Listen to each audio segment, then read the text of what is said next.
پیارے رسول صلی اللہ علیہ وسلم نے فرمایا کہ جمعے کا دن افضل دن ہے، اس دن کثرت سے مجھ پر درود شریف پڑھا کرو، اور وہ اسی دن میرے سامنے پیش کیا جاتا ہے۔ صحابہ رضوان اللہ علیہم اجمعین نے عرض کیا، یا رسول اللہ، آپ صلی اللہ علیہ وسلم پر کیسے پیش کیا جاتا ہے، حالانکہ بعد وفات آپ کی ہڈیاں بھی نہ ہوں گی؟ تو پیارے رسول صلی اللہ علیہ وسلم نے فرمایا، اللہ تعالیٰ نے ہمیشہ کے لیے زمین پر انبیاء علیہ السلام کا بدن حرام کر دیا ہے۔ نبی علیہ السلام نے فرمایا کہ تمام دنوں سے بہتر جمعے کا دن ہے۔ آپ علیہ السلام نے فرمایا، جمعے میں ایک ساعت ایسی ہے، ایک گھڑی ایسی ہے، اگر کوئی مسلمان اس وقت اللہ سے دعا کرے تو ضرور قبول ہو۔ کہ نبی صلی اللہ علیہ وسلم نے فرمایا، جمعے میں ایک ساعت ایسی ہے، ایک گھڑی ایسی ہے، اگر کوئی مسلمان اس وقت اللہ سے دعا کرے تو ضرور قبول ہو۔ شیخ عبدالحق محدث دہلوی رحمۃ اللہ علیہ نے ان شرح سفر السعادات میں دو قولوں کو ترجیح دی ہے کہ وہ گھڑی خطبہ پڑھنے کے وقت سے نماز ختم ہونے تک ہے۔ نمبر دو، یہ کہ وہ ساعت اخیر دن میں ہے، اور اسی دوسری بات کو ایک بڑی جماعت نے اختیار کیا ہے۔ بہت سی صحیح حدیث میں اس کی تائید ہے۔ دہلوی رحمۃ اللہ علیہ فرماتے ہیں کہ روایت صحیح ہے کہ فاطمہ رضی اللہ تعالیٰ عنہ جمعے کے دن کسی خادمہ کو حکم دیتی تھی کہ جب جمعے کا دن ختم ہونے لگے تو ان کو خبر کر دے تاکہ وہ اس وقت ذکر اور دعا میں مشغول ہو جائے۔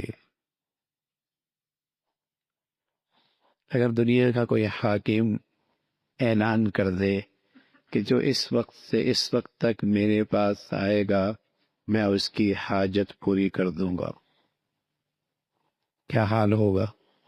اور یہاں حاکموں کا حاکم، بادشاہوں کے بادشاہ کے بارے میں سچے نبی خبر دے رہے کہ ایک وقت ایسا ہے، ایک گھڑی ایسی ہے کہ جو اس وقت اللہ کے دربار سے مانگنا چاہے مانگ لے، اسے وہ عطا کیا جائے۔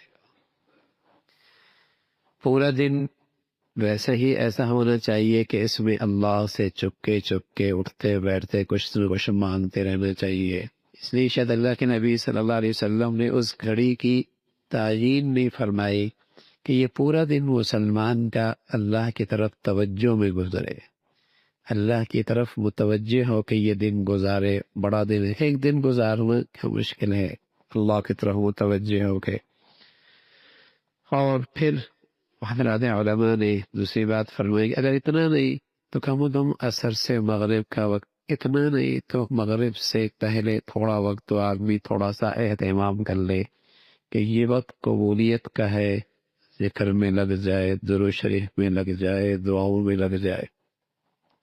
تو آپ علیہ السلام نے ایک بات تو یہ فرمائی کہ اس دن کثرت سے درود شریف پڑھا کرو، یہ مجھے اسی دن پہنچا دیا جاتا ہے۔ اور دوسری بات فرمائی کہ اس وقت ایک گھڑی ایسی ہے اس دن کہ جس میں اللہ دعا ضرور قبول فرماتے ہیں۔ ہر مسلمان کو چاہیے کہ جمعے کا اہتمام، جلدی اہتمام جمعرات کے دن سے کرے۔ جمعرات کے دن عصر کے بعد استغفار وغیرہ زیادہ کرے، اپنے پہننے کے کپڑے، خوشبو، جس قدر صاف ستھرا لباس جمعے کا اہتمام ہو۔ جمعے کے دن غسل کرے، سر کے بالوں کو، بدن کو خوب صاف کرے۔ مسواک کرنا میں اس دن بہت فضیلت رکھتا ہے۔ جمعے کے دن غسل کے بعد صاف ستھرے عمدہ کپڑے جو اس کے پاس ہو پہنے، ممکن ہو تو خوشبو لگائے، ناخن وغیرہ صاف کرائے، بدن کے زائد بات کو صاف کرے۔ جامع مسجد میں بہت سویرے جائے، جو شخص جتنی جلدی جائے گا اسی قدر اس کو ثواب زیادہ ملے گا۔ مسلمانوں کے ہاں جمعے کا دن بہت بڑا دن ہے، بہت بڑا دن ہے، بہت افضل دن ہے، بہت شان رکھتا ہے، اس کا اہتمام ہوتا تھا۔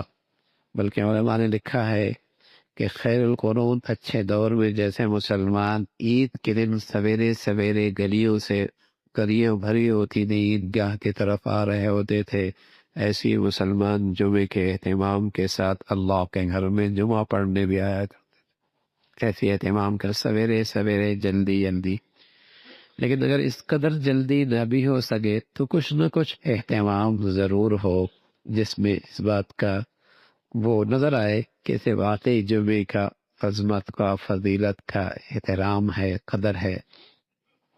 جمعے کی نماز کے لیے پیادہ جانے میں ہر قدم پر 1 سال روزہ رکھنے کا ثواب ملتا ہے۔ 1 سال روزہ رکھنے کا ثواب ملتا ہے۔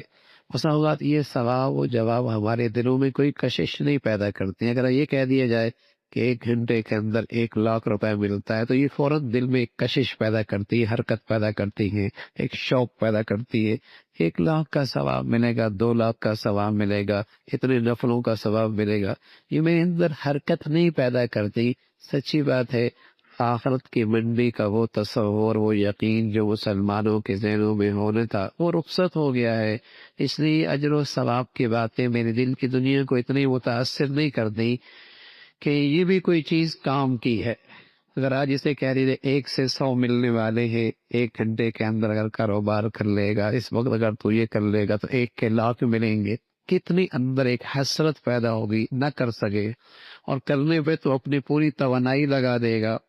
تو اللہ کے نبی صلی اللہ علیہ وسلم نے جو اجر و ثواب بتائے ہیں، یہ آخرت کی زندگی جتنی ہی استہزاء سامنے ہوگی۔ آپ فرما کر ایک مرتبہ آپ سفر سے جا رہے تھے، حضرت عبداللہ ابن عمر رضی اللہ تعالیٰ عنہ استاد تھے، ساتھ قبرستان تھا۔ آپ نے فرمایا عبداللہ اگر اس قبر والے کو اٹھایا جائے نا اور اس سے پوچھا جائے کیا چاہتے ہو تو یہ کہے گا کہ مجھے ساری دنیا کا خزانہ مل جائے، اتنا مالدار بنو، تو میں اس بات کے لیے تیار ہوں کہ میں یہ سارا ہی دے دوں اور مہلت چاہوں کہ مجھے 2 رکعت نفل پڑھنے کی مہلت مل جائے۔ وہاں پتہ چلے گا ان نیکیوں کی کیا قدر و قیمت ہے، وہاں پتہ چلے گا ان نیکیوں کی کیا قدر و قیمت ہے۔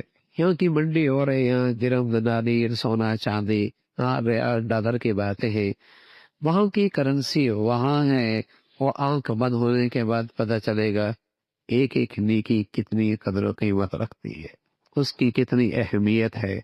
اللہ ہمیں بھائی آخرت کی نیکیوں کا ذوق شوق نصیب فرما دے۔ نبی علیہ الصلوۃ والسلام جمعے کے دن فجر کی نماز میں سورہ الم نشرح میم سجدہ اور سورہ دہر پڑھتے تھے۔ ان صورتوں کو جمعے کے دن فجر کی نماز میں پڑھنا مستحب سمجھ کے پڑھا کرے، کبھی کبھی ترک بھی کر دے تاکہ لوگوں کو اس کے واجب ہونے کا خیال نہ ہو۔ جمعے کی نماز میں نبی علیہ الصلوۃ والسلام سورہ جمعہ یا سورہ اعراف، سورہ غاشیہ پڑھا کرتے تھے۔ آپ علیہ الصلوۃ والسلام اس کا اہتمام فرماتے تھے۔ اللہ رب العزت بھائی ہم سب کو جمعے کی فضیلت کا اور جمعے کا اہتمام کے توفیق نصیب فرمائے۔